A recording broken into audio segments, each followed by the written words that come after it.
Assalamu alaikum wa rahmatullahi wa barakatuh. I am back. I hope you had a wonderful first day of Ramadan. I just want to quickly share with you a surah that is beloved to me, Surah Al-Hadid. It's the 57th chapter of the Quran, and I'm just going to talk about chapter 20, verse 20 and verse 28. These two verses just summarize it all for me, and it just gives me the chills every time I read it or I hear it read, especially by Saad Al-Ghamdi. You should check him out. But for me, verse 20 goes like this. It's sort of a wake-up call. It's like, people, hey people, wake up. Wake up. This life is fleeting. It's but an amusement. It's a diversion. Diversion from what? From the ultimate goal. And that's why I love to remind us to always start, even with this Ramadan, always start with the end in mind. What is the end? The end is hopefully to attain Allah's pleasure. The end is hopefully to have a house in Jannah.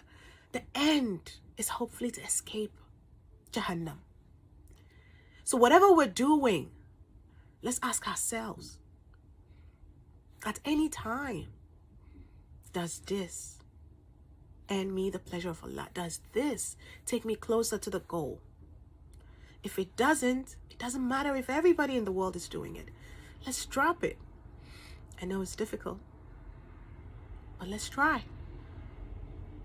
The ayah goes on to equate the life of this world to what the farmer experiences.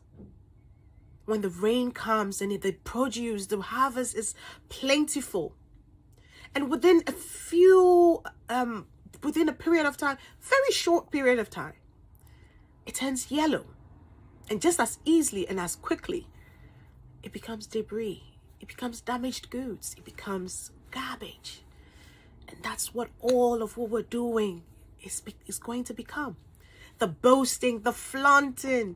Who has the best wife? Who has the best husband? Who has the most beautiful kids?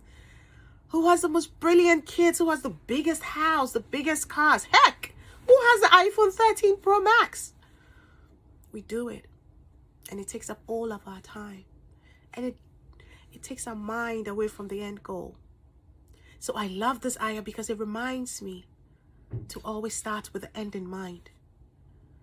And I love verse 28 because Allah makes us a promise. And who doesn't love promises, especially when they come from Allah? And he's promising us that if we believe and we do the right things, he's going to double his mercy on us. He's going to light up our paths so that we don't get lost. Because we do get lost.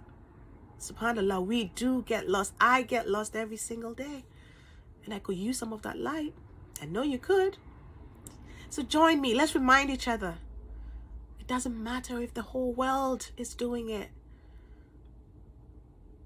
The only thing that matters is what Allah is promising us. And who is better at keeping promises than Allah? And he says he's most forgiving and he's most merciful. And I leave you with that. Enjoy your second day of Ramadan. Let's remember, this is all just fleeting. It's here one day and it's not. Assalamu alaikum wa rahmatullahi wa barakatuh.